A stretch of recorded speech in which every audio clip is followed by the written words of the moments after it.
नमस्कार, मी राजेंद्र हुंजे. आजच्या सवालमध्ये तुमचं स्वागत. आज मंत्रिमंडळाच्या बैठकीमध्ये निर्णय घेतला गेला मराठा आणि मुस्लिम समाजाला आरक्षण देण्यासंदर्भातला.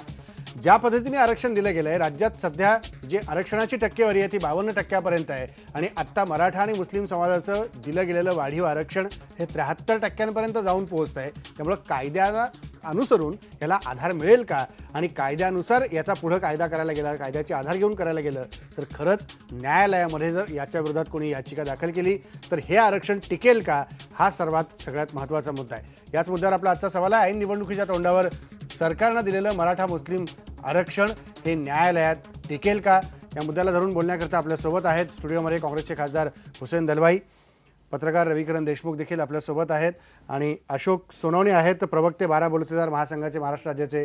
त्यांचा या सगळ्याला विरोध आहे. ते आपली भूमिका काय ते स्पष्टपणे मांडतील, कारण आग्रही भूमिका घेऊन तेही परवा रस्त्यावर उतरलेले होते की याही 12 बलुतेदार संघटनेमध्ये असलेले घटक जे आहेत समाजातले वेगवेगळे, यांनाही आरक्षण मिळावं. आपल्यासोबत शब्बीर अन्सारी आहेत, national president all India Muslim OBC ऑर्गनायझेशनचे. त्याचबरोबर विनायक मेटे देखील आपल्यासोबत आहेत, शिवसंग्राम संघटनेचे अध्यक्ष, आणि राजेंद्र कोंढरे आपल्यासोबत आहेत, सरचिटणीस आहेत अखिल भारतीय मराठा महासंघाचे, आणि कोल्हापूरला आपल्यासोबत हुमायून मुरसल आहेत, सामाजिक कार्यकर्ते. या सगळ्यांकडनं आपण या आजच्या मराठा मुस्लिम आरक्षणासंदर्भातली भूमिका जाणून घेणार आहोत. मला सुरुवात शब्बीर अन्सारी साहेब तुमच्यापासून करायची आहे. तुम्ही या आरक्षणाकडे कसं बघता? कारण मुस्लिम समाजातल्या ओबीसी घटकाला यापूर्वीच आरक्षण दिलं गेलेलं आहे आणि आत्ता हे वाढीव आलेलं 5% आरक्षण.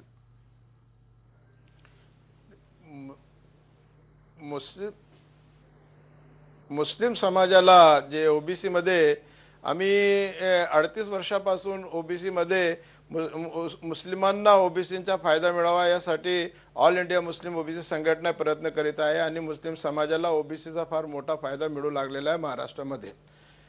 आणि आता जे आरक्षण दिलेलं गेलेलं आहे त्याबद्दल आमचं म्हणणं असं आहे की ओबीसी मध्ये जे जाती जमाती मोडतात आणि जे ओबीसी मध्ये नाहीत असे लोकांना जे आरक्षणची आज घोषणा केलेली आहे ते म्हणजे आर्थिक आणि शैक्षणिक. आर्थिक आणि शैक्षणिक हे म्हणजे बरोबर आहे, आमचं याच्यामध्ये मत आहे की त्यांना मिळालं पाहिजे. पण ज्या पद्धतीने शासनाने दिलेलं आहे ते फार चुकीचं आहे, कारण की कायद्यामध्ये कुठेच हे बसणार नाही. आणि याच्या पुढे 15 वर्षापासून काँग्रेस आणि राष्ट्रवादीचे हे ते शासन आहे, त्यांनी कधीच मुस्लिम समाजाचे अनेक संघटनाने आंदोलन केलेले आहे की मुस्लिम समाजाला आरक्षण द्या, पण कधीच विचार केलेला नाही.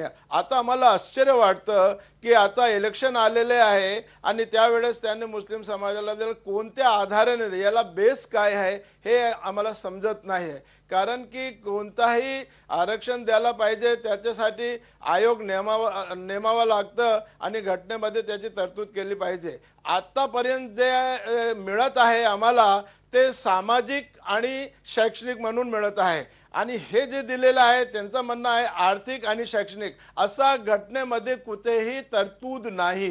ते तरतूद करायला पाहिजे होती आणि चर्चा करायला पाहिजे होती. आता इथे आयोग जे आहे ते सामाजिक आणि शैक्षणिक आहे, इथे तो आयोगच नाही आहे. खरं म्हणजे ते आयोग नेमाला पाहिजे होता, तसा शासनाने केलेला नाही. आम्हाला असं वाटतं की मराठा समाजाचा तर हालचाल चालू होती आणि ते मराठा समाजाला त्याने डिक्लेअर केला तर असं वाटलं त्यांना की जर आपण मुस्लिम समाजाला नाही दिलं तर मुस्लिम समाजाचे मते आपल्याला मिळणार नाही, पुढे आपला इलेक्शन आहे. म्हणून घाईघाईने त्यांनी हे जे आरक्षण दिलेलं आहे आता सध्या ते चुकीचं आहे आणि घटनामध्ये कुठेही बसत नाही आहे. म्हणून हे दिलेलं आरक्षण तुम्ही म्हणता अन्सारी साहेब की हे चुकीचं आहे, घटनाबाह्य आहे. हुसेन दलवाई, जे सरकारने दिलेलं आहे आरक्षण 5% आणि 16% मराठा आरक्षण केलेलं आहे, हे घटनाबाह्य स्पष्टपणे आहे, दिसतंय. याला आपण मान्य कसं म्हणायचं? असं एक लक्षात घ्या, जे समाज मागे राहतात त्यांना बरोबर घेतलं पाहिजे, हा घटनेचा आत्मा आहे खरं सांगायचं तर. आता ही वस्तुस्थिती आहे. कोणी म्हणेल की 80% सत्ता संपत्तीची स्थानं ही मराठा समाजाकडे आहेत, पण मराठा समाजामध्ये आजही शेतमजूर आहे, मराठा समाजामध्ये आजही अल्पभूधारक आहे, त्याची स्थिती अतिशय वाईट आहे. खेड्यापाड्यामध्ये राहणारा दुसऱ्यांदा कष्टकरी कामगार आहे, तो असंघटित उद्योगामध्ये काम करतो. आणि शिक्षणाचं जर बघाल तर मराठा समाजातला एक वर्ग असा राहिलेला आहे तो शिक्षणामध्येही मागे राहिलेला आहे आणि हे आपल्याला दिसतं, म्हणजे सरळ सरळ दिसतं. अशा अवस्थेमध्ये त्या समाजालाही बरोबर घेण्याच्या संबंधामध्ये काही निर्णय झाला तर त्याच्यात गैर नाही. आरक्षणाची भूमिका कशी आली लक्षात घ्या. जे समाज मागे आहेत त्यांना विशेष संधी देऊन त्यांना इतर समाजाच्या बरोबरीने आणणं हा त्याच्यातला भाग आहे. ते बरोबर आहे, पण 52% राज्यात आरक्षण असताना तुम्ही 73% देऊन ठेवता, तर ह्या दोन समाजाला आरक्षण मिळणार कसं कायद्यानुसार? आता असं आहे की मुस्लिम समाजाचं घ्या तुम्ही. मुस्लिम समाजाचं ही वस्तुस्थिती आहे की मुस्लिम समाजातला जो नाहिरे वर्ग आहे त्याची स्थिती मराठा समाजातल्या नाहिरे वर्गापेक्षाही वाईट आहे. शैक्षणिकदृष्ट्या तो मागासलेला आहे, हे सगळ्या रिपोर्टने दिलेलं आहे. मला वाटतं शब्बीर भाईंनी ते वाचलं पाहिजे नीट. सगळ्या ठिकाणी ते म्हटलेलं आहे की ते शैक्षणिकदृष्ट्या दलितांच्या पेक्षा आणि आदिवासींच्या पेक्षाही मागे राहिलेले आहेत. उद्योगधंद्यामध्ये काय आहे त्यांचं प्रमाण, नोकऱ्यांमध्ये काय प्रमाण आहे, 1.5% प्रमाण आहे. तर एक लक्षात घ्या, हे आरक्षणाच्या संबंधामध्ये निर्णय घेताना राजकीय आरक्षण दिलं गेलेलं नाही. फक्त त्यांना त्यांच्यामध्ये सुधारणा व्हावी, शिक्षण वाढावं, त्यांची आर्थिक स्थिती वाढावी, त्यांचं नोकऱ्यांमधलं प्रमाण वाढावं, हा त्याच्यातला भाग आहे. आणि एक गोष्ट अशी आहे की पण जर तुम्ही जो मुद्दा मांडता की अधिक मागासलेला जर मुस्लिम समाज असेल तर ह्या आरक्षणाची टक्केवारी उलटी का झाली नाही? कशी? जर 11.5% मुस्लिम समाज महाराष्ट्रात राहतो तर 10% आरक्षण मुस्लिमांना द्यायला काय नाही, एक लक्षात घ्या तुम्ही. त्याच्यामध्ये मला वाटतं असा निर्णय झाला आहे, तो नसेल तर ते चुकीचं आहे. जो मुस्लिम समाजामध्ये ओबीसी समाज आहे त्या ओबीसी समाजाला मुस्लिम ओबीसी समाजाला महाराष्ट्रामध्ये आधीपासूनच सामावून घेतलेलं आहे. म्हणून तुम्हाला थोडंसं मुस्लिम समाजामध्ये शिक्षणाचं प्रमाण आता थोडंसं वाढलेलं तुम्हाला दिसेल. परंतु एक लक्षात घेतलं पाहिजे, हे सुद्धा आहे ना, ह्याच्यामध्ये माझी मागणी वेगळी आहे की त्यांना 1.5 ते 2%च त्याचा फायदा मिळतो. त्याऐवजी आरक्षण ओबीसीसाठी जे आरक्षण आहे त्याच्यामध्ये एक वेगळी कॅटेगरी करून मुस्लिम ओबीसींना दिली पाहिजे. कारण मुसलमानांमध्ये मोठ्या प्रमाणात ओबीसी आहेत आणि ते खऱ्या अर्थानं मागासलेले आहेत. ही वस्तुस्थिती आहे, म्हणून त्यांना पुढे आणण्याच्या दृष्टीने प्रयत्न केला पाहिजे. आता मुद्दा काय आहे, हा निकष जे लावलेले आहेत ते धार्मिक निकष नाही आहेत. मुसलमानांना सुद्धा देताना धार्मिक निकष नाही आहे किंवा जातीचा सुद्धा निकष नाही आहे. मराठ्यांना देताना सुद्धा जातीचा निकष नाही. निकष हे समाजामध्ये मागे राहिलेले लोक आहेत. आता असा कोणी प्रश्न विचारू शकेल, मग ब्राह्मणांमध्ये असा एखादा मागासलेला नाही का? आहे. माझ्याकडे दर सकाळचा कावड घेऊन भाजीपाला घेऊन येणारा वसईमधला माणूस जो आहे तो ब्राह्मण समाजातला आहे. आता त्याला टाळावं का? मला वाटतं आर्थिकदृष्ट्या जे मागासलेले त्यांना कुठे ना कुठेतरी बरोबर आणण्याच्या दिशेने प्रयत्न झाला पाहिजे आणि त्या दिशेने एक पहिलं पाऊल सरकारने काय निकष लावलेत हेच माहित नाही आहे. अन्सारी साहेब, तुम्हाला मुद्दा पटतो का की निकष जे सरकारने लावलेले आहेत हे निकष कुठेही स्पष्ट होत नाहीत, मात्र आरक्षण सरकारने जाहीर केलंय? नाही, ते चुकीचं आहे. हुसेनभाई जेव्हा चळवळीमध्ये होते ते बरोबर करत होते. आता ते काँग्रेसमध्ये गेले म्हणून आता ते लाचाराने मजबूर झालेले आहे, म्हणून ते आता आपल्या पक्षाचा ते घेतो. तसा नाही आहे. मुस्लिम समाजाला मिळाला पाहिजे आम्ही म्हणतो, पण हे निकष नाही ना. निकष त्यासाठी आहे, बरोबर आहे, सर्वांना आरक्षण मिळालं पाहिजे. जे नोकऱ्यामध्ये आणि आर्थिक आणि शैक्षणिक मागे आहे, बरोबर आहे, त्याला कायदा आहे. कायद्यामध्ये तुम्ही करा ना, निकष लावा ना. ते आता महाराष्ट्र शासन कोणता निकष लावलेला आहे हेच आम्हाला कळत नाही, माहीतच नाही आहे. कोणताही आयोगी नेमलेला नाही. आता महमूद रहमान कमिटीचा म्हणतात, सच्चरच्या कमिटीचा, त्यांना काही अर्थ नाही आहे. रंगनाथन मिश्राने जे केलेलं आहे ते UPA गव्हर्नमेंटने इतके चांगले त्यांनी शिफारस मुस्लिम समाजाच्या आरक्षण बद्दल केलेले आहे. हुसेनभाई आता राज्यसभेवर आहे, कधीच त्याच्यावर त्याने बोललेलं नाही की याच्यामध्ये चर्चा व्हावी आहे. त्याने सोल्युशन पण दिलेले आहे, कधीच चर्चा झालेली नाही आहे. नेहमी इलेक्शन आला की मुस्लिम समाजाला 10%, 9%, 8% रिझर्वेशन द्यायची नेहमीच काँग्रेसची गोष्ट आहे. आधी कधी केलेलं नाही. आता 15 वर्षात मध्ये कोणी सांगितलं होतं इथे करू नका, आर्थिक नाही होते, मागासलेलेच आहे मुस्लिम समाज, केलं नाही. अचानक असं केलं, याला काही निकष नाहीये. उत्तर द्या. काँग्रेस राजकारण करतात तसं तुम्ही राजकारण करता असं त्यांचं म्हणणं आहे. नाही, असं आहे शब्बीर भाई, एक लक्षात घ्या, या देशामध्ये लोकशाही आहे आणि म्हणून जे घटक समाजामध्ये मागासलेले राहिलेले आहेत, जे घटक नाहिरे वर्गामध्ये मोडतात, त्यांना विकासाचे फायदे मिळत नाहीत, त्यांना त्या इलेक्शनच्या वेळेला आवाज करता येतो आणि म्हणून या देशामध्ये फार मोठी क्रांती होत नाही. या देशामध्ये प्रत्येक माणूस असा विचार करतो, अन्याय ज्याच्यावर झाला आहे तो बघतो. मी आता इलेक्शनमध्ये या संबंधामध्ये मी माझं मत नोंदवून एका अर्थानं मी ही लढाई करेन. त्याला मतपेटी ही लढाई वाटते, ही अतिशय चांगली गोष्ट आहे. आणि याचं कुठेतरी भान जर सरकारला असेल तर त्याचं आपण स्वागत करूया, चांगली गोष्ट आहे. मला- या निमित्तानं तरी चांगलं झालं. ते शब्बीर भाई आपण कशाला त्याला विरोध करा. मला हुमायून मुर्सल यांना चर्चेत आणायचं आहे. हुमायून मुर्सल, तुम्ही याकडे कसं बघता? कारण जे मुद्दे आता सगळे समोर येत आहेत, आर्थिक निकष असेल, शिक्षण असेल, नोकरी असेल किंवा निवडणुकीचा मुद्दा असेल, तुम्ही याकडे कसं बघता एक सामाजिक कार्यकर्ते म्हणून? येस येस येस एक महत्वाचा मुद्दा मला मांडायचा आहे. जे आता कायद्याची भाषा करायला लागलेत किंवा घटनेचा मुद्दा पुढे आणायला लागलेत, त्यांनी तो कायदा आणि घटना व्यवस्थित वाचून मग बोलायला पाहिजे. कारण तुम्हाला माहितीसाठी सांगतो की आम्ही ही मागणी आज नाही 2002 पासून केलेली आहे. आणि त्यावेळेला सुद्धा आम्ही जेव्हा सच्चर अजून स्थापन झालेला नव्हता त्यावेळेला महाराष्ट्रामध्ये मुस्लिमांच्या मागासलेपणाचा अभ्यास करा म्हणून मुस्लिम विकास आयोगाची मागणी केली होती. त्यावेळेला आता जे बोलायला लागले तेच लोक त्याला विरोध करत होते, म्हणत होते की घटनेमध्ये अशी मुस्लिमांचा स्वतंत्र अभ्यास करायला कुठे तरतूद नाही. आणि नंतर सच्चर आयोग बसल्यानंतर यांना थप्पड बसली की हो बसवता येते असं. दुसरा गोष्ट असं की रंगनाथ मिश्रानं सुद्धा सगळ्या धार्मिक अल्पसंख्याकांचा अभ्यास करून मुस्लिम त्याच्यामध्ये सर्वात मागासलेले आहेत म्हणून 10% आरक्षण देण्याची मागणी, स्वतंत्र कोटा देण्याची त्याने शिफारस केलेली आहे. बरोबर. केंद्र सरकारने त्याला मंजुरी दिलेली आहे आणि राज्य सरकारने 5% तिसरा केलं. मुद्दा असा आहे, घटनेमध्ये नाही असं जेव्हा म्हणतात तेव्हा मला त्यांना सांगायचंय की 1970 मध्ये कर्नाटकमध्ये म्हणतात केंद्र हावनूर सरकारने कमिशन कुठेच बसलेलं होतं. त्याला मंजुरी दिलेली नाही. आणि नाही त्याला मला बोलू द्या. हावनूर कमिशननं 1970 मध्ये कर्नाटकमध्ये मुस्लिमांना केवळ मुस्लिम म्हणून 4%चा स्वतंत्र कोटा दिलेला आहे. त्याचबरोबर इतर प्रवर्गांच्या मध्ये जातीच्या आधारावरती 15% आरक्षण दिलेलं आहे. हे 1970 पासून आहे. ही गोष्ट सुप्रीम कोर्टामध्ये गेलेली आहे. सुप्रीम कोर्टाने त्याला मान्यता दिलेली आहे. हे जे बोलायला लागले त्यांनी लक्षात घ्यायला पाहिजे. तिसरा गोष्ट असा आहे की मुस्लिमांना आरक्षण देत असताना यासाठीच आम्ही आयोगाची मागणी केली होती. डॉक्टर मेहमूदरान कमिटी हिंदी हिंदुस्थानाच्या लढाईतून बसलेली आहे. डॉक्टर मेहमूदरान कमिटीनं मुस्लिमांना 8% आरक्षण देण्याची शिफारस केलेली आहे.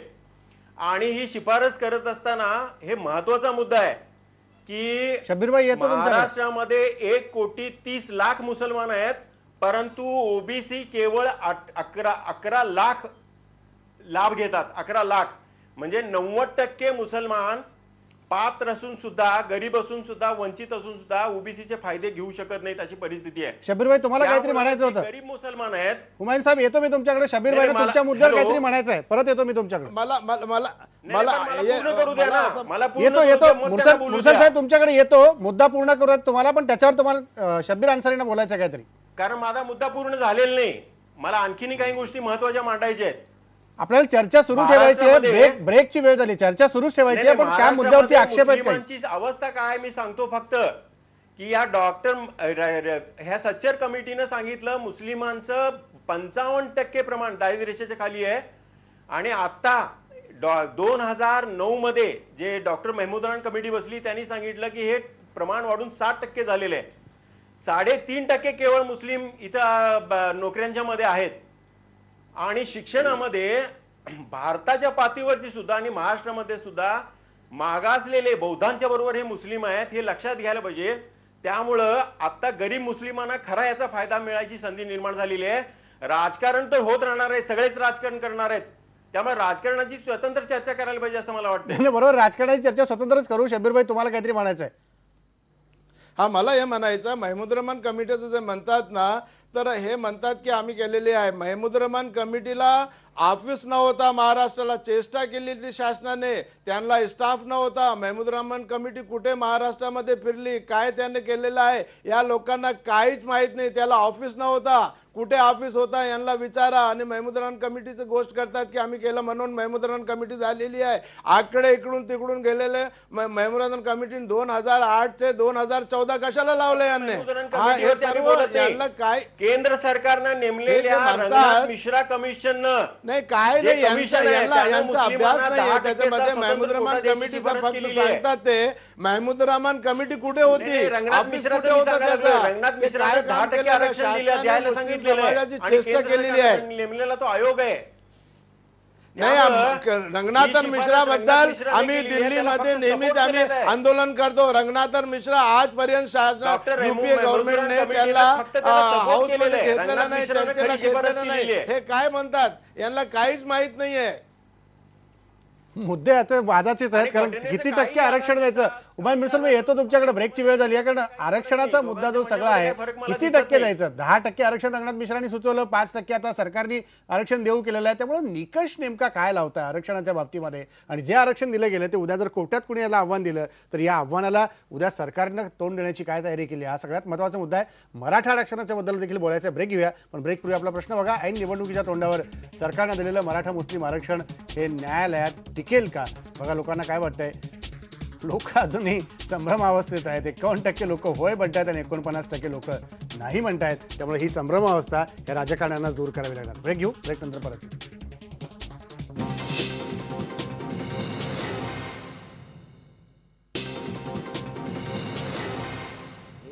मुस्लिम समाजाच्या आरक्षणासंदर्भातली चर्चा आपण आता ऐकली. मला मराठा समाजाच्या आरक्षणावरती आता बाकी नेते जे आलेले आहेत त्यांचं बोलतं करायचं आहे. राजेंद्र कोंढरे आपल्यासोबत आहेत. राजेंद्र कोंढरे, तुम्ही या आजच्या निर्णयाकडे कसं बघता? 16% आरक्षण मराठा समाजाला देऊ केलेलं आहे, जेथे राणे समितीने 20% सुचवलेलं होतं. राज्य शासनाचं या ठिकाणी मी अखिल भारतीय मराठा महासंघ आणि बाकी सर्व संघटनांच्या वतीनं या ठिकाणी स्वागत करतो. गेली 24 वर्ष आम्ही हा प्रयत्न करत होतो. विद्यमान जी राजकीय परिस्थिती देशामध्ये तयार झालेली आहे त्याचा जरी अर्थ घेतला तरी राज्य शासनानं ही मागणी मान्य करण्यासाठी योग्य परिस्थिती निर्माण झाली असं आम्हाला वाटतं. आणि हा जो शासनाने निर्णय घेतला त्याचा आम्ही निश्चितपणे या ठिकाणी स्वागत करतो अखिल भारतीय मराठा महासंघ आणि सर्व संस्थांच्या वतीने. आणि आता जी काही सर्व चर्चा चालू आहे ह्या चर्चेमध्ये मला एक मुद्दा स्पष्ट करायचा आहे की मराठा समाज हा सामाजिक मागास आहे का नाही असा बराच प्रश्न मागाशी बरीच मंडळी विचारत होती काही बाहेर. तर मला एक ठिकाणी नमूद करायचं वाटतंय की आपल्या देशामध्ये शेड्यूल कास्ट आणि शेड्यूल ट्राईब्स ह्या अस्पृश्य जाती होत्या आणि आता ज्या ओबीसी मध्ये असलेल्या सर्व जाती आहेत ह्या स्पृश्य जाती आहेत आणि गावामध्ये व्यावसायिक तत्वावर काम करणाऱ्या ह्या जाती आहेत. आणि त्याच्यामध्ये सुद्धा मराठा समाज हा शेती करणारा हा समाज असल्यामुळं त्याचे सोशल बॅकवर्डनेस, एज्युकेशनल बॅकवर्डनेस आणि इकॉनॉमिकल बॅकवर्डनेस हे तिन्ही इंडिकेटर राज्य शासनाने स्वतःच्या पातळीवर तपासून पाहिले.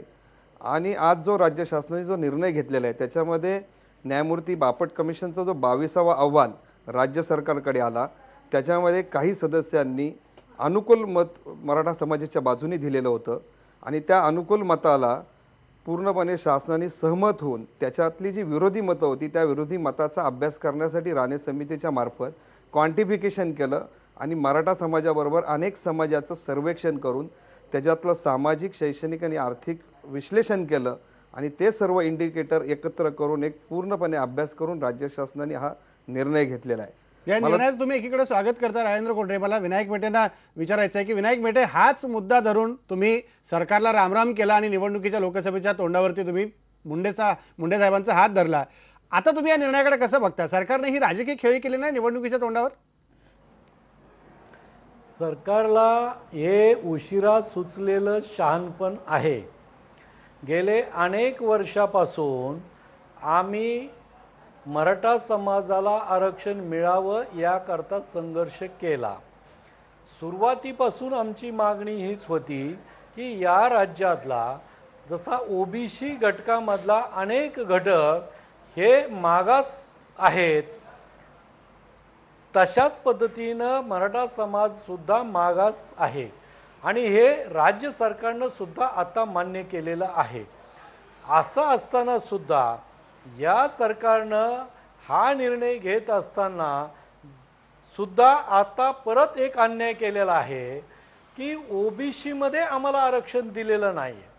यांनी शैक्षणिक मागासलेपण आणि सामाजिक मागासलेपण मात्र मान्य केलेलं आहे पण ओबीसी मध्ये मात्र आरक्षण देण्याचं त्यांनी टाळलेलं आहे. हा प्रवर्ग कसा तयार केला, काय तयार केला हा एक वेगळा भाग आहे. याच्या कायद्यामध्ये सगळ्यामध्ये आपल्याला जाता येईल ते सगळ्या गोष्टीची माहिती माझ्याकडे आहे, त्याचे सगळे डिटेल्स माझ्याकडे आहेत. या राज्यात आणि देशामध्ये अनेक राज्यामध्ये मराठा समाज मागासलेपणामध्ये मोडतो, ओबीसीपणामध्ये मोडतो, पण आपल्या राज्यामध्ये मात्र मोडत नाही. या सगळ्याचा राग येऊन गेल्या अनेक वर्षाची मागणी असताना सुद्धा त्याकडे जाणीवपूर्वक कानाडोळा केला, दुर्लक्ष केलं.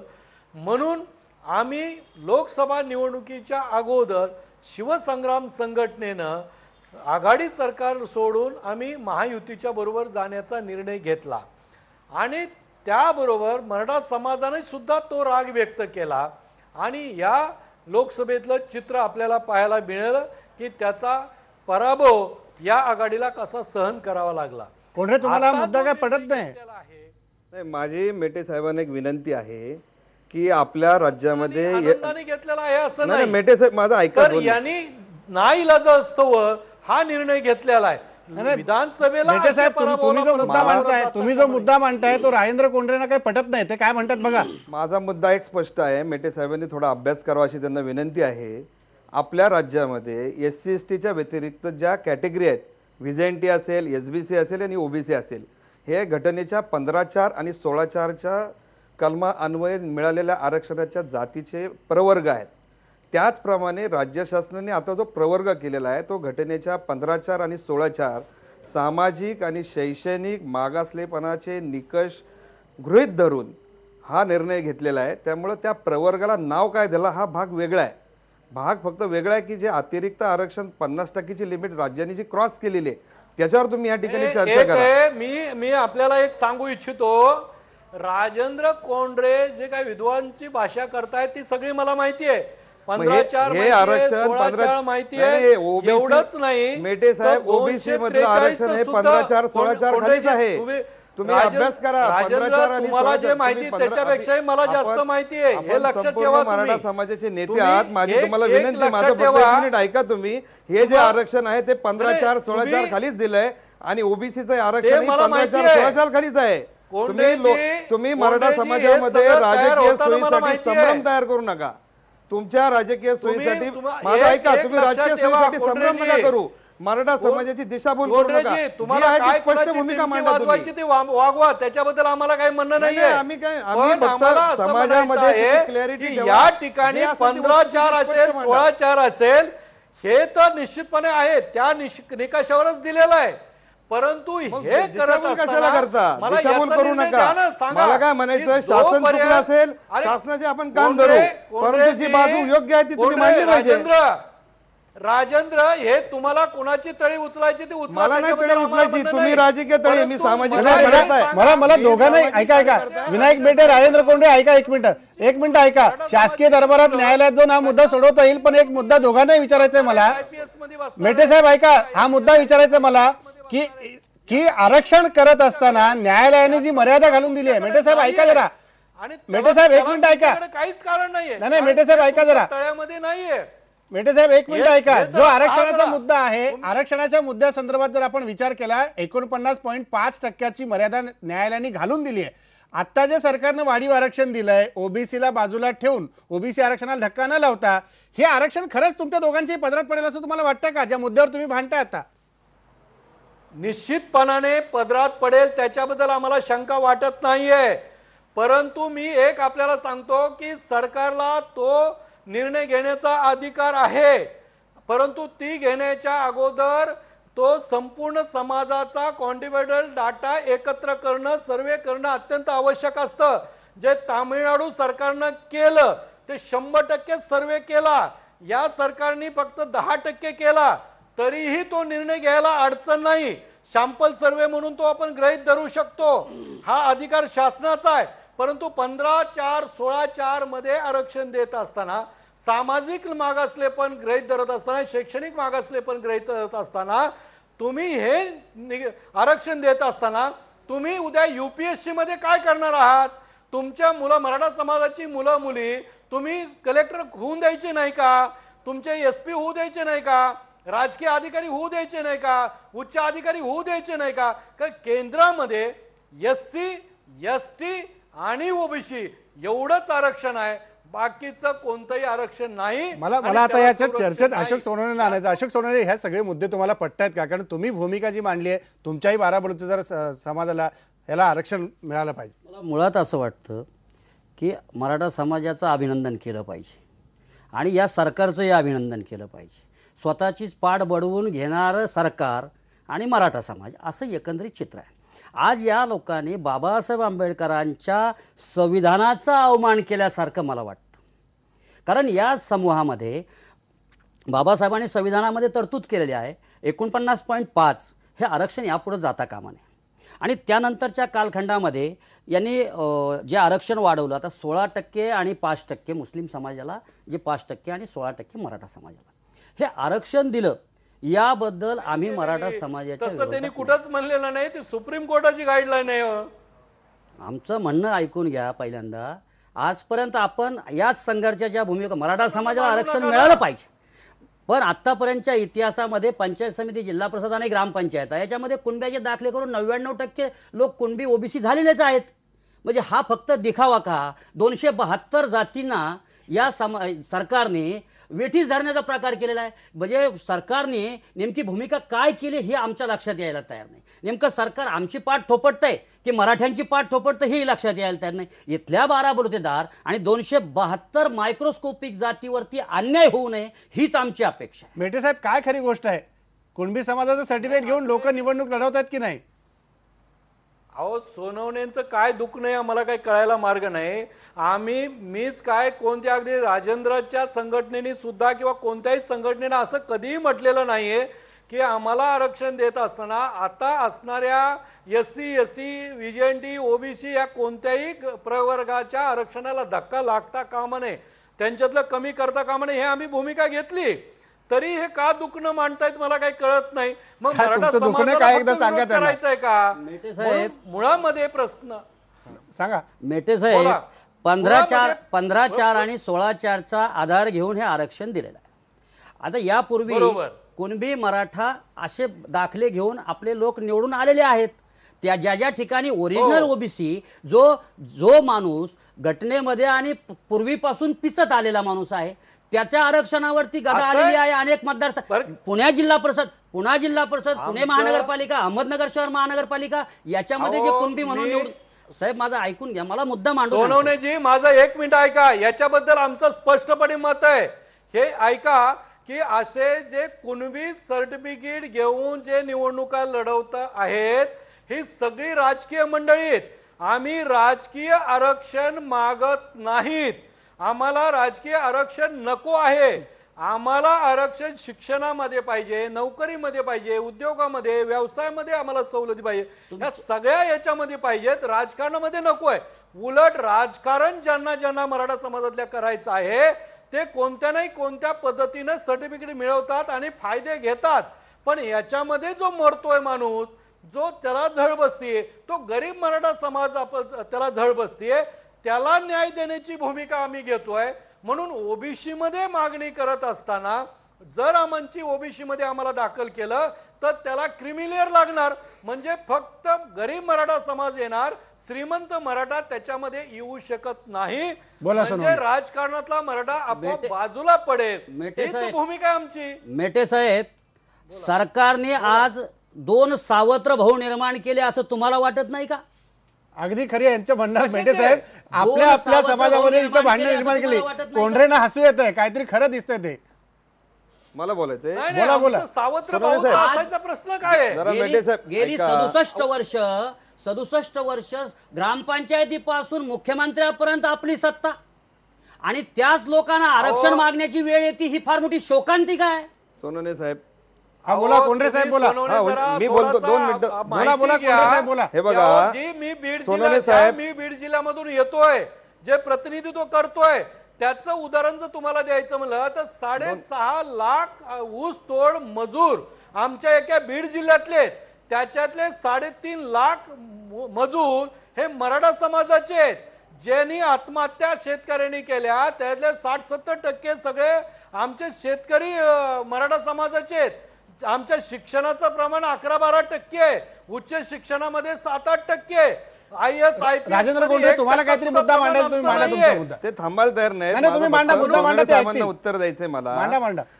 मराठा समाज हा बहुजन समाज या संकल्पनेमध्ये बसतो. राजकारणासाठी मेटे साहेब, जरा 2 मिनिटं मेटे थांबा. साहेब, कोंढरे बोलतात, 1 मिनिट थांबा.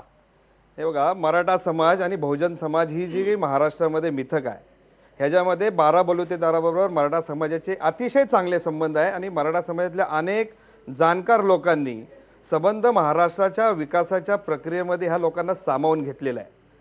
त्यांचं जे म्हणणं आहे त्याच्यामध्ये आज मी तुम्हाला सांगतो की 35,000 ग्रामपंचायती महाराष्ट्रामध्ये आहेत, जिल्हा परिषद आहेत, ह्याच्यामध्ये ऑलरेडी 52% रिझर्वेशन आज आहे. उरलेल्या 48% ह्याच्यातला एक भाग तुम्ही निश्चित केला पाहिजे की राजकारणातल्या ज्या निवडणुका आहेत हे इलेक्शन आहे, लक्षात घ्या, आणि नोकरी आणि शिक्षणामध्ये सिलेक्शन आहे. तुम्ही सिलेक्शन आणि इलेक्शन एकमेकाची सरमिसळ करून चित्रपटातला निळू फुले म्हणजेच मराठा समाज असे जे काही चित्र महाराष्ट्रात निर्माण करायचा जो प्रयत्न चाललेला आहे तो कृपया करून दूर करा. नाही पण आमचं सर ऐका, दुखणं, मुंडे साहेब, आमचं ऐका ना, दुखणं, ऐका, निवडणुकीच्या तोंडावर तुम्ही जे उदाहरण देताय ना, इलेक्शन आणि सिलेक्शन, इलेक्शन जवळ आलंय त्याच्यावरच या दोन जातींचं सिलेक्शन आरक्षणासाठी केलंय सरकारने. नाही, तसं नाही, तो भाग आहे. सरकारचं राजकारणाकडे लक्ष असणार, कोणताही जो सरकार येईल तो क्रेडिट घेण्याचा प्रयत्न असणार. ह्या उलट मी सांगतो की ह्या मराठा आरक्षणाला मुख्यमंत्री, उपमुख्यमंत्री, सर्व मंत्री, विविध समाजाचे आमदार, खासदार, विरोधी पक्षनेते विनोद तावडे यांच्यासह सर्वांनी पाठिंबा दिलाय, रामदास आठवलेंनी पाठिंबा दिलाय. त्यामुळेच हे खऱ्या अर्थाने एकमत ह्याच्यामध्ये निर्माण झालं. ह्याच्यामध्ये राजकीय मतभिन्नता असती तर हा निर्णय कदाचित लांबणीवर गेला असता. कारण मराठा समाजातल्या सर्व नेत्यांची पुरोगामी प्रतिमा ही गरीब मराठ्यांच्या दृष्टिकोनातनं आड आली. याचं एकच कारण की प्रसिद्धी माध्यमं आणि काही जातीतले काही संकुचित नेते यांनी मराठा नेत्यांवर जो शिक्का मारलेला आहे त्यामुळं त्यांनी आपल्यातल्या दुर्बल मराठा समाजाचं हित करण्याच्या दृष्टिकोनातनं त्यांना अडसर निर्माण केला. आज जी राजकीय परिस्थिती निर्माण झाली आणि या समाजातल्या वंचितांचा आवाज जो व्यासपीठावर आणण्याचा प्रयत्न झाला त्याच्यातून खरा मराठा समाजातली दुर्बलता समोर आलेली आहे. त्यामुळे या समाजाचं जे काही पॉलिटिकल रिप्रेझेंटेशन आहे, जे प्रतिनिधित्व आहे, त्याच्या आड जर मराठा समाजाच्या दुर्बल लोकांचं जर शोषण होणार असेल तर कदाचित आपल्याला ह्या व्यवस्थेमध्ये आमूलाग्र बदल करावा लागेल, लोकांची दृष्टी बदलावा लागेल आणि समाजातल्या सगळ्यात शेवटच्या घटकाला न्याय मिळाला पाहिजे. बाराबलुतेदारांची व्यथाही मला मान्य आहे, त्या व्यथेचे आम्ही सहमत आहोत. कारण वरील लोकांच्या दबावामुळे ते पूर्ण दबले गेलेले आहेत. त्यांच्याही उन्नतीसाठी काही वेगळे मार्ग शासनाने प्रयत्न केले पाहिजेत. मराठा समाजातल्या दुर्बलातल्या, मुस्लिमाच्या, ब्राह्मणांच्या, सर्व समाजातल्या दुर्बलांचं संरक्षण करण्याचं काम, त्याचं रक्षण, त्याची प्रगती अशी सूचना तुम्ही शासनाला करताय. मला ब्रेक घ्यायचा आहे. ब्रेकपूर्वी रवी करून मला तुम्हाला विचारायचं आहे, जी सगळी चर्चा मगासपासून आपण ऐकतोय, राजकारण काय असतं याचा नमुना निवडणुकीच्या तोंडावर सरकारनं दाखवून दिलाय, या समाजामध्ये आपसात लावून दिलेली आहे. राजकीय खेळी केल्याशिवाय या सरकारपुढे पर्यायच नव्हता. कारण जर रिझर्वेशन नाही जाहीर केलं तर या निवडणुकीत आपलं काही खरं नाही अशी सर्वांचीच मानसिकता झालेली आहे, काँग्रेस आणि राष्ट्रवादीची. त्यामुळं हा शेवटचा पर्याय आहे त्यांच्या दृष्टीने. आणि राजकीय चळवळ आणि सामाजिक चळवळ आता ह्याच्यात फार मोठी दरी निर्माण झालेली आहे. समाजासाठी लढणं म्हणजेच राजकारणासाठी लढणं, आणि राजकारणातून समाजासाठी लढाई करणं ह्याचा फार मोठा एक वेगळा विषय होऊ शकतो चर्चेचा. पण निवडणुकी तोंडावर आलेली असताना अशा आरक्षणाचा निर्णय घेऊन सरकारने आपण हे निवडणुकीसाठी करतोय हे एक दाखवून दिलेलं, ह्याच्यात काही शंका नाही. सरकारला जर हे करायचंच हवं होतं तर 3-4 वर्षापूर्वी करता आलं असतं ना, पण केलं नाही. काही निश्चित कालमर्यादा आखून देता आली असती, नीट सायंटिफिक स्टडी करता आली असती, फुलप्रूफ केस बनवता आली असती की जी उद्या सुप्रीम कोर्टात, हायकोर्टात टिकली असते. तसं न करता दिवसेंदिवस हा अहवाल रेंगाळत ठेवण्यात आला. हा अहवाल तयार होता राणे समितीचा, तरी त्यावर निर्णय घ्यायला उशीर लावला. बापट समितीचा अहवाल 6 वर्ष ठेवला, तसाच ठेवला. आता अडचण अशी आहे की उद्या जर कोणी समजा न्यायालयात आव्हान दिलंच आणि न्यायालयाने सर्वांची बाजू ऐकून घेण्यासाठी जर ह्याला स्टे दिला तर काय निवडणुकीच्या प्रचारापुरताच हा विषय शिल्लक राहील, ह्याच्यापेक्षा काही होणार नाही या निर्णयातून. हा निर्णय आधीच घ्यायला हवा होता असं मला वाटतं. हा निर्णय आधीच घ्यायला हवा होता असं रविकिरण देशमुख म्हणतात. मला ब्रेक घ्यायचा, ब्रेकनंतर याच सगळ्या मुद्द्यांची चर्चा करायची. त्यापूर्वी आपला प्रश्न बघा, ऐन निवडणुकीच्या तोंडावर सरकारनं दिलेलं मराठा मुस्लिम आरक्षण हे न्यायालयात टिकेल का? बघा 55% लोक आता या चर्चेनंतर नाही म्हणतायत, त्यामुळे 45% हो म्हणणाऱ्या लोकांचं समाधान देखील आपल्याला करावं लागणार आहे. ब्रेकनंतर परत भेटू.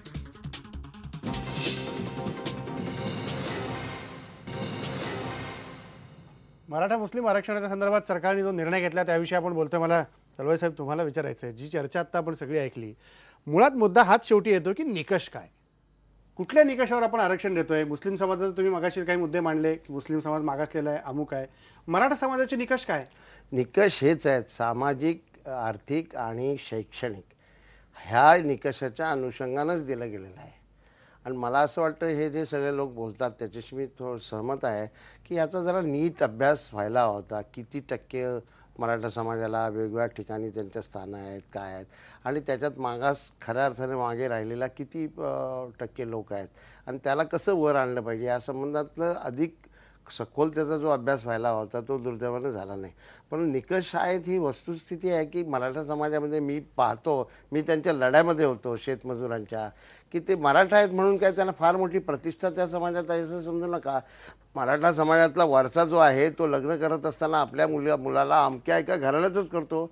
मराठा समाजामध्ये बऱ्याच लोक हे सांगतील मराठा समाजातला देशमुख हा परत वेगळा आहे, तो 5% आहे. 5 ही जी काय ते 5 कोळी आणि 96 कोळी असं मराठा समाजामध्ये परत भांडण आहे.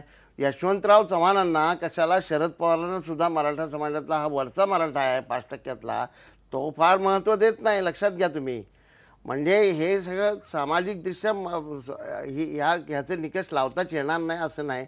मला असं वाटतं की याच्यामध्ये जे मागास एकदम मागे राहिलेलं आहे, जी मी कुटुंबाची व्याख्या करतो त्याला तुम्ही आर्थिक निकष लावा आणि आर्थिक निकषामध्ये जे मागे आहेत त्यांना खरं पुढे आणण्याच्या दिशेने सर्व ते प्रयत्न झाले पाहिजे. आणि हे करणं म्हणजे विकासाची फळं ही सगळ्या समाजातल्या खालच्या वर्गाला कशी मिळतील, खालच्या जातीतल्या लोकांना कशी मिळतील हे पाहिलं गेलं पाहिजे. आणि मला वाटतं त्या संबंधामध्ये घटनेमधला काय विरोध आहे असं मी समजत नाही. तो जर विरोध असता, घटना म्हणते 49% द्या, तो विरोध असता तर मग कर्नाटकात कसं झालं असतं, ते तामिळनाडूमध्ये कसं झालं, याची मांडणी नीट जर केली तर मानतील. नाहीतर मग त्या संबंधामध्ये घटनेमध्ये हे केलं पाहिजे, बदल केले पाहिजे.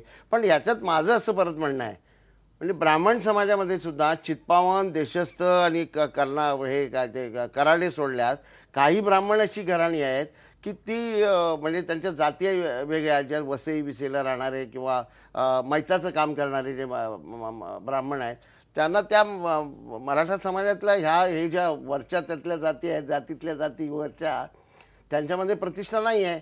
म्हणून माझं असं म्हणणं आहे या संबंधातला एकंदर सखोलच विचार करून या संबंधात कधी ना कधी याचा विचार कधी ना कधी केला पाहिजे. त्याचं मी स्वागत करतो. आज घडले तर तुम्ही स्वागत करताय, मात्र राजकारण याच्यावरून सुरू झालेलं आहे. हुमायून मुर्सल, तुम्हाला हे सगळे मुद्दे पटतात का? कारण जे निकष सरकार म्हणतंय शैक्षणिक सामाजिक आम्ही लावलंय, पण आर्थिक निकषावरती कुठतरी हे आरक्षण असलं पाहिजे. नाही झालेलं ना, तेच तर मी म्हटलं की कर्नाटकमध्ये 4% आरक्षण देत असताना ते केवळ आर्थिक आधारावरती दिलेलं आहे, बाकी काही नाही. म्हणजे त्या ठिकाणी त्यावेळेला ती कॅटेगरी 1 लाखाची त्यांनी लावली, ती ज्यांचं उत्पन्न 1 लाखाच्या कमी आहे असे केवळ मुस्लिम अशीच कॅटेगरी आहे ती. म्हणजे त्याचा सरळ आर्थिक आरक्षणाचा आधार दिलेला आहे. दुसरं असं की काही बरेचसे मुद्दे आता लोकांनी उपस्थित केलेले आहेत. तामिळनाडूमध्ये 49%चा तुम्ही जो मुद्दा उपस्थित करत आहे 49.5चा 49% आरक्षण देतं तामिळनाडूमध्ये आणि त्याच्यासाठी घटनेमध्ये दुरुस्ती झालेली आहे, नवीन कायदा केलेला आहे आणि शेड्यूल 9 मध्ये ही तरतूद टाकलेली आहे. शेड्यूल 9 मध्ये एकदा ती तरतूद जर गेली तर त्याला सुप्रीम कोर्टामध्ये चॅलेंज होत नाही. आणि ही गोष्ट आम्ही महाराष्ट्र सरकारला तेव्हापासून सांगत होतो की युपीए मध्ये तुमचं सरकार आहे, तोपर्यंत तुम्ही हे आरक्षण करून शेड्यूल 9 मध्ये टाकून टाकला तर या गरिबांच्या वरती पुन्हा कोर्टामध्ये जाऊन त्यांना लटकवण्याचं काम होणार नाही. पण काँग्रेसवाल्यांना ही सवय आहे की दिसत असलं तरी भिजत ठेवायचं आणि शेवटीला काढायचं आणि त्याच्यावरती काय राजकारण होतंय ते होतंय, पण नुकसान गरिबांचं होतंय हे त्यांनी लक्षात घ्यायला पाहिजे. धनवाई साहेब उत्तर द्या, भिजत घोंगडं तुम्हीच ठेवलं, उशीर केला असेल त्यांनी. मुर्सल साहेब, ज्या भिजत घोंगड्याचं उत्तर घेऊया धनवाई साहेबांकडून आपण. आता राजकारणाचा मुद्दा पुढे करून मला असं वाटतंय की याला विरोध करण्यापेक्षा याचं स्वागत करायला पाहिजे सगळ्यांनी की किमान गरीब मुस्लिमांना न्याय मिळतो. कारण दलितांच्या मध्ये दारिद्र्याचं प्रमाण महाराष्ट्रामध्ये 29% आहे आणि मुस्लिमांच्या मध्ये ते 7% हे लक्षात घ्यायला पाहिजे. आता त्यांनी सांगितलं की 25% ग्रॅज्युएट्स मराठा समाजामध्ये आहेत, परंतु मुस्लिमांच्या मध्ये केवळ 9% आहेत आणि 2% माणसं फक्त उच्च शिक्षणामध्ये मुस्लिम पोहोचू शकतात. ही सगळं जर सामाजिक वास्तव, आर्थिक वास्तव जर बघितलं तर मला असं वाटतं की खुल्या मनाने सगळ्यांनी याचं स्वागत करायला पाहिजे. आणि शब्बीर अन्सारी सारखे जे लोक आहेत, खरं तर ओबीसी मध्ये त्यांनी काम केलेलं आहे, हे राजकारणाचा मुद्दा पुढे करून त्यांनी भाजपचा मुद्दा कशाला पुढे न्यायचा आहे, त्या गोष्टीचं सगळ्यांनी स्वागत करायला पाहिजे असं मला वाटतंय. आणि मी सगळ्यांना अपील करतो असं की सगळ्यांनी हे लक्षात घ्यायला पाहिजे, याला पाठिंबा द्यायला पाहिजे. अन्सारी साहेब, काय म्हणणं आहे तुमचं? असं आहे की व्याख्या जे आहे घटनेमध्ये ते आहे SC ST आणि ओबीसींचीच. आता ते आर्थिक लावू लागलेले आहे. कर्नाटकाचं ते आम्हाला म्हणतात कर्नाटकामध्ये ते चौकटीमध्ये बसून केलेलं आहे, महाराष्ट्रामध्ये तसं केलेलं. माझं म्हणणं असं आहे की आता तुम्ही असं प्रकल्पग्रस्तांना सुद्धा आरक्षण दिलेलं आहे, अपंगांना सुद्धा नाही, आरक्षण तिथे- दिलेलं आहे, स्त्रियांना सुद्धा आरक्षण नाही दिलेलं आहे, आहे. पण 15,000 महाराष्ट्रामध्ये बसत नाही. तसा काही केलंच 15,000 नाही आहे. नुसतं आमचं काय म्हणणं लावून आहे की बसलंय? त्यांना सरकारला मिळालं तो पाहिजे, अधिकार आहे, हो. मिळालं पाहिजे नाही असं नाही, मिळालं पाहिजे असं नाही. माझं दिलेलं म्हणणं तसं नाहीये, मिळालं पाहिजे ना असं आहे. माझं म्हणणं असं आहे की ते चौकटीमध्ये बसवायचा आणि त्याच्यासाठी चौकटीमध्ये बसून करायचा. आता 15 वर्षामध्ये आणि युपी गव्हर्नमेंट ते म्हणतात की 2008 ला हे केलेलं आहे, 2008च्या आरक्षण 3% दिलेलं आहे. योग्य की आहे की 15/4 16/4 लावणार तुम्ही? माझा प्रश्न आहे तुम्हाला, प्रकल्पग्रस्तांना आरक्षण जे दिलेलं आहे त्यांची आयुष्य उद्ध्वस्त होतात म्हणून दिलेलं आहे. महाराष्ट्र सरकारनं ते केलेलं आहे, त्याचं स्वागत करायला माझ्या पाहिजे. मुस्लिम की तुम्ही समाजाला 15/4 16/4 माझ्या त्याला मुस्लिम विरोध करणार आहे. समाजाला विरोध नाहीये, देऊ नये म्हणून माझा विरोध नाहीये, माझा तसा विरोध नाहीये. पण तुम्ही ते चौकटीमध्ये बसवू लागलेलं नाहीये, ते कोर्टामध्ये टिकणार नाही. माझं म्हणणं नाही, हेच नाही, मी चौकटीत आहे. बसवायचं सांगायला विरोधात लागलोय.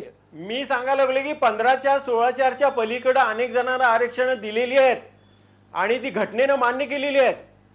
एवढंच मी सांगलं. अपंगांना आरक्षण दिले, आता ते 15/4 16/4 मध्ये बसत नाही हो, पण त्यांना दिलेल्या बरोबर आहे ना.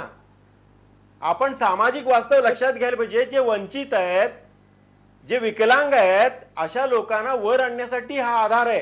हे मूळचा तत्व त्याचं बघायला पाहिजे असं मला वाटतंय आणि ते तत्व बघून कायद्यात बसवायला पाहिजे. कायदा बदलायला लागतो. आंबेडकरांनी फक्त 10 वर्ष आरक्षण द्यावून सांगितलं होतं. जे आंबेडकरांचं तर मगाशी नाव घेतलं, कायदा करा ते ना, आता तुम्ही रद्द कायदा करणार करा आहे ना. का? आता 10 इलेक्शन वर्षानंतर आलं की लगेच आरक्षण तुम्ही केलेलं आहे. माझं म्हणणं तसं आहे, कायदा करून करा ना. कायदा केलेला नाही आणि तुम्ही आरक्षण 5% दिलेलं आहे असं म्हणतात, ते चुकीचं आहे असं माझं म्हणणं पण आहे. अन्सारी साहेब मगाशी हुमायून मुर्सल म्हणाले, ऐका का, मगाशी हुमायून मुर्सल म्हणाले की काँग्रेसनं हे सगळं भिजत गोंगळा ठेवलं होतं आणि ऐन निवडणुकीच्या पुढे बाहेर काढलं. बरोबर आहे, माझं म्हणणं तोच आहे ना. 15 वर्षामध्ये काय केलं नाही त्यांनी? 15 वर्षामध्ये काय गप्प बसले होते? आताच त्यांना काय मुस्लिम समाजाबद्दल किमान उशिरा तरी शहाणपण सुचलेलं त्यांना. दलवाई साहेब, हे भिजत गोंगळ तुमच्यामुळं आणि आता सगळा गोंधळ ह्याच्यामुळे झालेला आहे. नाही नाही, एक लक्षात घ्या शब्बीर भाई, तुम्ही आडून आडून विरोध का करताय मला काय कळत नाही. असं आहे, अगोदर केलं नाही, अगोदर केलं नाही, तुमची मागणी होती ना अगोदर असं तुम्ही म्हणता ना, आता केलं ना. अहो शेवटी या देशामध्ये बदल हे निवडणुकीच्या अनुषंगाने होतात, म्हणून या देशात अटीतटीचा असा लढा होत नाही. एका अर्थाने बरं आहे की लोकांना हा विश्वास आहे की माझ्या मताने मी सरकार बदलतो, माझ्या मताने मला पाहिजे ते मिळवतो. जे 15/4 16/4 म्हणाले ते सुद्धा घटना दुरुस्ती करून झालेलं झालेलं आहे. तुम्ही आता ते पहिल्यांदा घटना तेव्हा टिकेल की तयार नाही झाली, टिकेल याची काळजी त्यावेळेला तुम्ही 15/4 कशाला कराल? सरकार नव्हतं. करते ना. शब्बीर भाईला मी विनंती करेन, आता जाऊ दे आपल्या मुस्लिम समाजाला, जो गरीब समाज आहे त्या समाजाला आणि मराठा समाजातला जो गरीब आहे त्याला जर मिळतंय तर त्याला विरोध कशाला तुम्ही करता? नको करू ना विरोध. विरोध नाहीये, माझा विरोध नाहीये. तुम्हाला गैरसमज विरोध नाहीये. तुम्ही ज्या पद्धतीने करू लागलेले त्या पद्धतीला मला विरोध आहे. शासनाने ज्या पद्धतीने शासन करू लागलेले त्याचा विरोध सरकार तुमचा सल्ला घेईल त्या संबंधात, काय काळजी करू नका. नाही, सरकार घेतच नाही ना. सरकार घेत आमच्यासारखे माणसाचा सल्ला घेतच नाही. मला तुम्हाला अशोक सोनवणे काहीतरी बोलायचं याच मुद्द्यावरती. हुमायून साहेब, आज तुम्ही आपण म्हटलात बाबासाहेबांनी 10 वर्षासाठी बाबासाहेबांच्या शब्दाचा दुरुपयोग करू नका. बाबासाहेबांचं जर त्यावेळेला या सगळ्या जाती समूहाने ऐकलं असतं तर आजची ही वेळ आली नसती.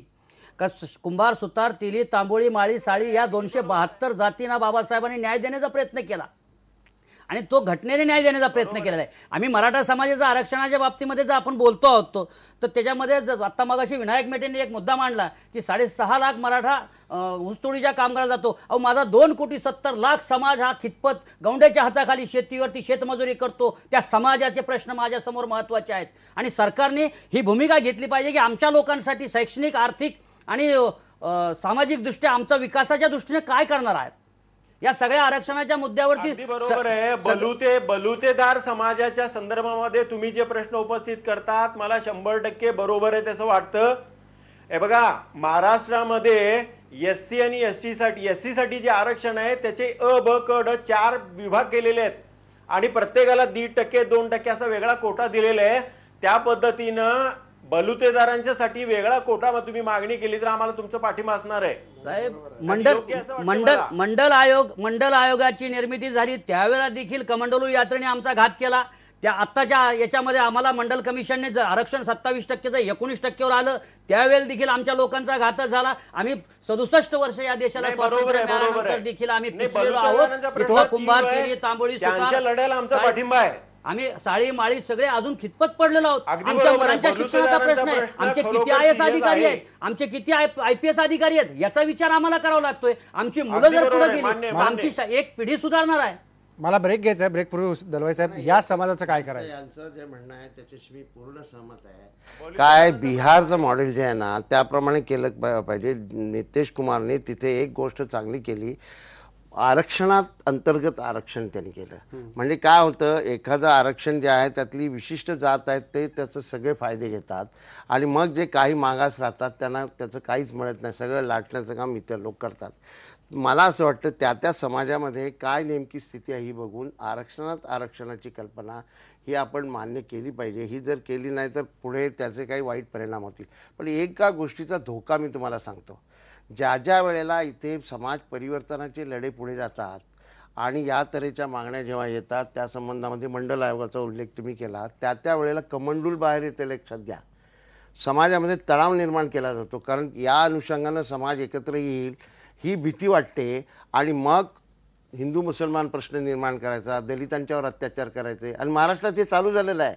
म्हणून मला ह्याचा धोकाही वाटतो की अशा रीतीनं काँग्रेस सत्तेवर उद्या येईल याच्या अनुषंगानं असं ज्यांचा गैरसमज आहे त्यांना ते काय करतील, उद्या हिंदू मुसलमान प्रश्न निर्माण करून हा मुद्दा आरक्षणाचा समोर आणून काँग्रेसनेच खतपाणी घातलं असं होत नाही का? नाही, असं मुळीच नाही. म्हणून काय करायचं काय, फक्त काँग्रेस पक्षाला, मी त्या पक्षाचा एक कार्यकर्ता म्हणून सांगेन, या संबंधातली सावधानता मात्र ठेवली पाहिजे. आजच मी मुख्यमंत्र्यांनी या संबंधात पत्र लिहिलेलं आहे, कुठे कुठे काय काय होतं आणि नेमके करणारा संघटना कोण, व्यक्ती कोण यांची नावं दिलेली आहेत आणि या संबंधामध्ये ताबडतोबीनं तुम्ही हालचाल केली पाहिजे. तुम्ही त्याच्यावर लक्ष दिलं पाहिजे कारण तुमचं डिपार्टमेंट हे त्याच्याबद्दल काम करत नाही असं मी स्पष्टपणे मुख्यमंत्र्यांनी तुम्ही स्पष्ट लिहिलं. आता मुख्यमंत्री बघूया याच्यावरती काय निर्णय नेमका घेतात.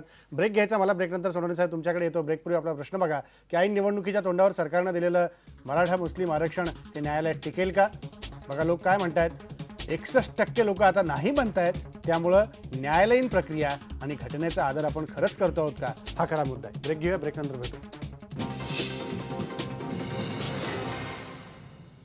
मराठा मुस्लिम आरक्षणावरती आपण बोलतो. मला विनायक मेटे तुम्हाला विचारायचं आहे, जो मुद्दा मगाशी अशोक सोनवणेंनी उपस्थित केला की या सगळ्या पार्श्वभूमीवरती आपण समाजातल्या जे खरंच वंचित आहेत त्या लोकांचा विचार इथे करतोय का? आर्थिक निकष असेल, आर्थिक निकषाच्या पातळीवर जर केला तर आरक्षणाचा फायदा हा त्या घटकापर्यंत जाऊन कधीही पोहोचत नाही. निश्चितपणानं आपण म्हणताय ते खरं आहे की एव्हा मराठा समाजाची आम्ही आरक्षणाची मागणी का करतो. पूर्वीच्या काळामध्ये कधीतरी इतिहासामध्ये आमचा समाज निश्चितपणाने बऱ्यापैकी स्थिर स्तरावर होता, जमीनदार होता वगैरे सगळ्या गोष्टी होती. परंतु या अलीकडच्या कालावधीमध्ये निसर्ग आहे, भाऊबंदकी आहे, विभागणी आहे, ह्या सगळ्या गोष्टीमुळे सरकारचं दुर्लक्ष आहे. यामुळे आज समाजाची परिस्थिती अत्यंत हलाखीची झालेली आहे. आता या समाजामध्ये दोन भाग झालेले आहेत. एक समाज मोठा असल्यामुळं या समाजाकडे या राज्यातली सत्ता सुद्धा अगदी सुरुवातीपासून राहिलेली आहे. तर एक सत्ताधारी वर्ग हा एक वेगळा वर्ग झालेला आहे आणि तो एक 10-15% वर्ग झालेला आहे. उर्वरित जो वर्ग आहे तो मात्र वंचित आहे सर्वच सोयी सुविधापासून आणि सर्व प्रकारापासून. आता या वर्गाला तुम्हाला जर वरती आणायचं असेल, या समाजाच्या बरोबर आणायचं असेल, राज्याच्या इतर वर्गाबरोबर आणायचं असेल तर तुम्हाला त्याला हात देणं अत्यंत गरजेचं आहे. त्यांना सवलती, त्यांना आरक्षण देणं अत्यंत महत्त्वाचं आहे. ही जशी मराठा समाजामध्ये परिस्थिती आहे की एक वर्ग सत्ताधारी झाला, श्रीमंत झाला, जमीनदार झाला, हा जसा एक वर्ग झाला तसा एक वंचित घटक सुद्धा याच्यामध्ये झाला. तसाच सर्व समाजामध्ये एक वंचित वर्ग तयार झालेला आहे. म्हणून डॉक्टर बाबासाहेब आंबेडकरांनी आणि घटनाकारांनी जेव्हा आरक्षणाचे तत्व लागू केले तेव्हा त्यावेळेचे निकष हे त्यावेळेच्या परिस्थितीवर आधारित होते. आताचे निकष ह्या आताच्या परिस्थितीवर आधारित असले पाहिजेत, जे डॉक्टर बाबासाहेब आंबेडकरांच्या तत्वाला बाजूला न करता, त्याला छेडछाड न करता आताचे नवीन निकष हे तयार करणं अत्यंत आवश्यक आहे. जो खरोखर वंचित आहे त्याला न्याय मिळाला पाहिजे तो कोणत्याही जातीचा असू द्या, धर्माचा असू द्या, यामध्ये मराठा समाज हा मोठ्या प्रमाणात बसतोय. मी मगाशी उल्लेख केला होता ऊसतोड कामगाराचा आमच्या बीड जिल्ह्यातला. तो फक्त बीड जिल्ह्यातल्या वर्गात ऊसतोड बद्दल बोललो, बाकीच्या वर्गाबद्दल मी किंवा बाकीचा वंचित मराठा समाजाबद्दल बोललो नाही, बाकीच्या जिल्ह्याबद्दलच्या सुद्धा बोललो नाही. फक्त एका जिल्ह्याचं उदाहरण दिलं. असे लाखो नाही करोडोच्या संख्येनं असा वंचित विकासापासून राहिलेला हा वर्ग झालाय, जो अल्पभूधारक आहे, भूमिहीन आहे, जो सगळ्यापासून वंचित आहे. शिक्षणामध्ये सुद्धा अख्ख्या सगळ्या शिक्षणामध्ये मगाशी सोनवणे म्हणले की 25% उच्च शिक्षणामध्ये. अहो सोनवणे, तुम्ही माहिती घ्या मराठा समाजाची, उच्च शिक्षणामध्ये तर 5-6% फक्त आमचा समाज आहे. अख्ख्या शिक्षणामध्ये 11-12% शिक्षणामध्ये आमचा समाज आहे. आणि नोकऱ्यात सुद्धा कमीच आमचा वर्ग आहे. आणि IAS IPS मध्ये तर 1% सुद्धा नाही आमचा समाज. ही अतिशय वाईट गोष्ट आहे. सत्ताधारी समाज असताना सुद्धा याला जबाबदार कोण? तर या समाजातले सत्ताधारी वर्ग या समाजाला ह्या स्थितीला आणण्याकरता जबाबदार आहेत, हे निश्चित आहे. सोनवणे, तुम्हाला काय म्हणायचं आहे? मेटे साहेब, आपण जे बोललात ते अतिशय योग्य बोललेलं आहे. सगळ्याच समाजामध्ये वंचित घटक आहे हे मान्य आहे. डॉक्टर बाबासाहेब आंबेडकरांनी ज्या महात्मा फुलेंना गुरु मानलं, त्यांनी जे हंटर कमिशन समोर जी मांडणी केली की इथल्या बहुजन समाजाला न्याय मिळाला पाहिजे, अशा पद्धतीने आपण जर सगळे एकत्र आलो तर हा प्रश्न सुटणार नाही का? याच्यावरती देखील विचार झाला पाहिजे.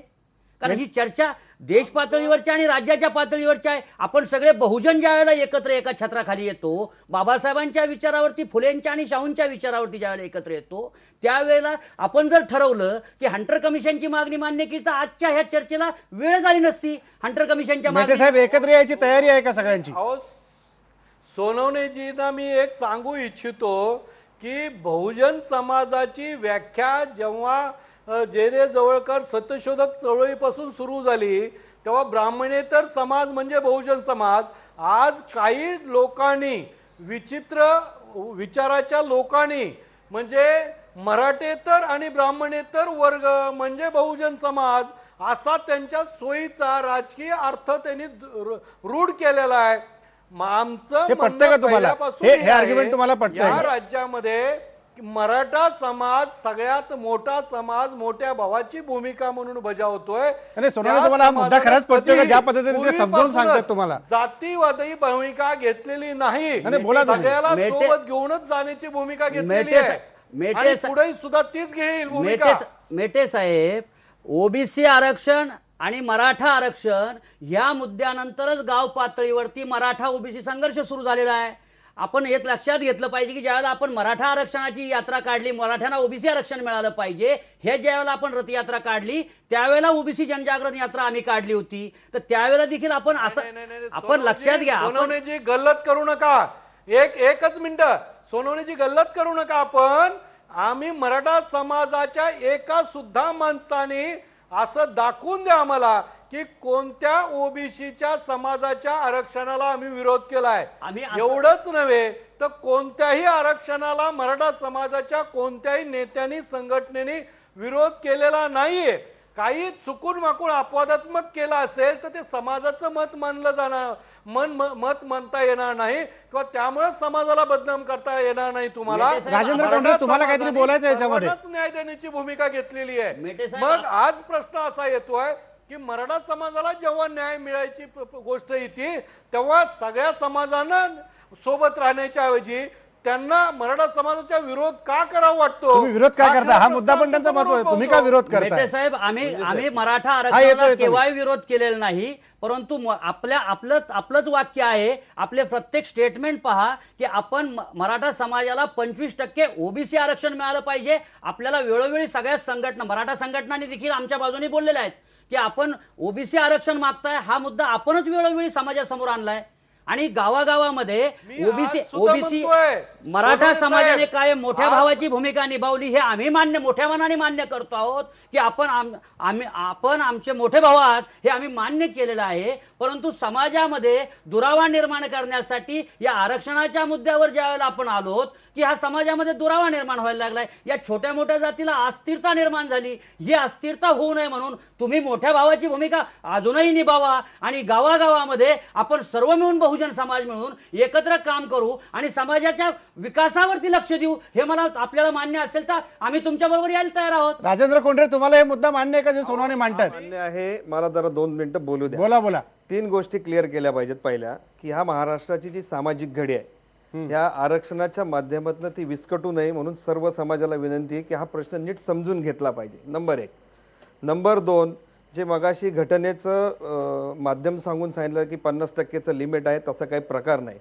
इंदिरा साहनी नावाचं एक लँडमार्क जजमेंट सुप्रीम कोर्टाचं देशामध्ये झालं आणि त्याच्यामध्ये जस्टिस PB सावंत आणि काही वकिलांनी सांगितलं की आरक्षण हा नियम नाही, तो अपवाद आहे आणि अपवाद हा ज्यावेळेस नियम बनवायला जातात त्यावेळेस अनेक संघर्ष तयार होतात. परंतु त्यावेळेस कोर्टाने काही गोष्टी अशा ध्यानात घेतल्या की आज नागालँड मेघालँडसारखी जी राज्य आहेत त्या ठिकाणी 100% आदिवासी बहुल भाग आहे, मग तिथं 50%चं लिमिट लागतं का? तामिळनाडूमध्ये 69% BC कॅटेगरी किंवा SBC OBC आहेत, तर तिथं पण लागू शकत नाही. तशाच पद्धतीने हे आरक्षण जर घटनेच्या कसोटीवर टिकवायचं असेल, न्यायालयाच्या निर्णयावर टिकवायचं असेल, तर म्हणूनच राणे समितीने जो सोशल बॅकवर्डनेसचा आणि एज्युकेशनल बॅकवर्डनेसचा सगळ्या समाजाचा महाराष्ट्रातला अभ्यास केलाय, फक्त मराठा समाजाचा नाही हे पहिले ध्यानात घ्या आणि त्याच्यातनं जे इंडिकेशन मिळालेत म्हणून हे पर्सेंटेज वाढवलंय. नंबर 2, ओबीसीच्या आरक्षणाला आम्ही धक्का लावलेला नाही. आमची मागणी बापट समितीकडे ओबीसीत घालायची होती. मेटे साहेब म्हणतात ते अतिशय बरोबर आहे. सगळ्या संघटनांची एकच भूमिका आहे की त्या 19% आम्हाला काहीही नको, आम्ही त्यांच्या कधीही धक्का लावणार नाही. राहिलेला प्रश्न आहे की वंचित मराठा समाजातला खालचा जो घटक आहे त्याला देण्याचा प्रयत्न करत असताना ह्याच्यामध्ये कोणत्याही राजकीय पक्षाने किंवा कोणत्या सामाजिक संघटनेने ह्याच्यामध्ये राजकारण न आणता सामाजिक दृष्टिकोनातनं जे काही मगाशी 12 बलुतेदार संघटनेच्या नेत्यांनी सांगितलं की तुमच्यातल्या वंचित आणि आमच्यातल्या वंचितांची एक समान सिस्टीम या महाराष्ट्रामध्ये ती एकत्र आणली पाहिजे, हे स्वागतार्ह आहे. परंतु आरक्षण हा अनएंडेड इश्यू आहे. हा अतिशय समजून घ्या हुंजे साहेब, अतिशय महत्त्वाचं मला ह्या ठिकाणी सांगायचं आहे की गेली 70-80 वर्ष हा राजकारण जोपर्यंत लोकशाही आहे तोपर्यंत हे आरक्षण आणि जाती व्यवस्था राहणार आहे. मग ह्याच्यातनं बाहेर पडायसाठी सुद्धा काही मार्ग शोधण्याची गरज आहे. अगदी खरं आहे. तोच तर मुद्दा आहे राजेंद्र कोंढरे, तोच तर मुद्दा आहे. या सगळ्या ह्याच्यावरती आपण बाहेर पडण्याकरता काय पावलं उचलली पाहिजेत की आरक्षणाच्या मुद्द्यावरतीच आपण शेवटपर्यंत राजकारण करत राहणार आणि लोकशाहीची यंत्रणा बाजूला ठेवणार? 2च मिनिटात सांगतो. उद्या राजश्री शाहू महाराजांची जयंती आहे.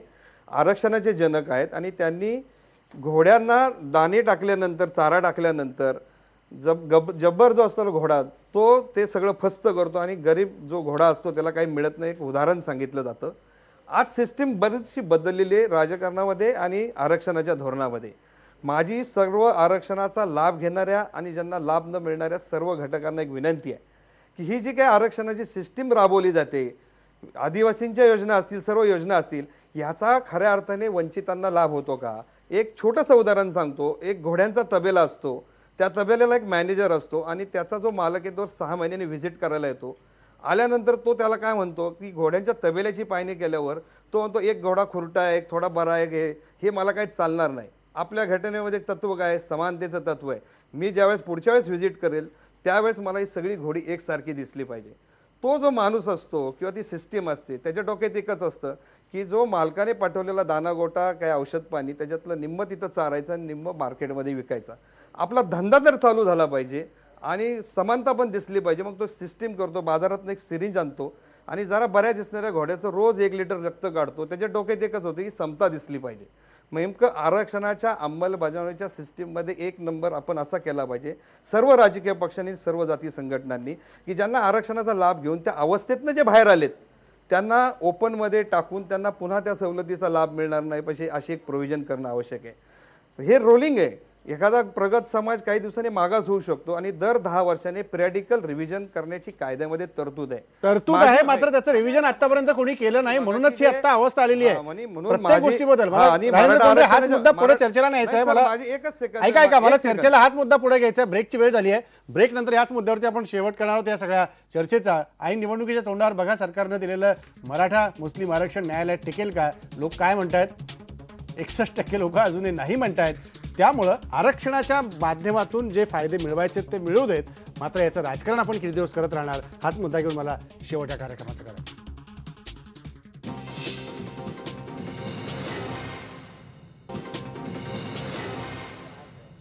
शेवटच्या भागात आपण आलेलो आहोत. मला हुसेन दलवाई तुम्हाला विचारायचं आहे की ज्या पद्धतीने घटनेचं तरतूद 49.5 आपण मगासपासून चर्चा करतोय, 50%च्या पुढे जर आरक्षण गेलं तर समज असा आहे की अति मागासलेलं राज्य आहे, त्याला 50%पेक्षा जास्त द्यावं.